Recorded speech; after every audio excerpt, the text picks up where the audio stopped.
En avançant avec l'âge, je me suis rendu compte, et en ayant eu aussi des difficultés, qu'il me fallait changer surtout la douche et tout ce qui concerne la salle de bain. Nous avons constaté que l'environnement des personnes âgées, en particulier l'habitat, participe à la perte d'autonomie. Pour des questions démographiques, dans à peu près 20 ans, la population âgée ensuite va doubler, aussi bien les gens de 65 ans que de 85 ans. Donc il y a un véritable besoin de chercher des solutions pour peut-être éviter ou retarder le passage en EMS.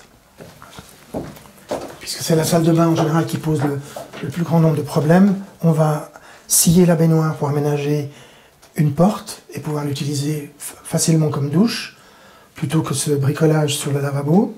Et puis on va mettre en ordre l'électricité parce que c'est pas conforme aux règles de sécurité dans une salle de bain.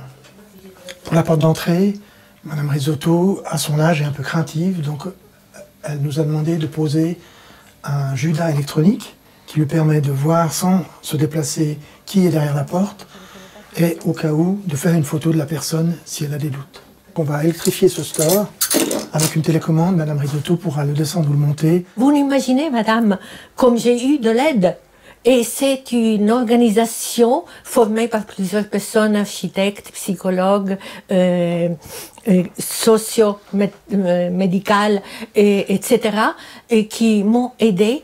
Ce qui est particulier, c'est que c'est un projet interdisciplinaire. Ça veut dire qu'on a voulu, dès le départ, travailler entre les architectes et les professionnels de la santé. L'essentiel, c'est que ces démarches se fassent et que ça soit fait sans doute par les gens de la santé, parce que c'est quand même plus une question de santé publique et une question sociale qu'une question d'architecture. On considère maintenant que la personne âgée existe et qu'elle a ses besoins, comme le nouveau-né. C'est surtout le soutien que vous me donnez. Ça, c'est très important. Je n'aurais jamais imaginé. C'est un soutien énorme. Vous voyez, j'ai changé de place à mon lit. C'est pas vous qui m'avez dit, hein? Mais j'ai eu le courage de le faire. Et d'autres, les livres que j'ai enlevés, je me le disais depuis longtemps, et top! C'est fait. Et tas d'autres choses. Quand la physiothérapeute vient, je vais avec elle avec plus d'assurance.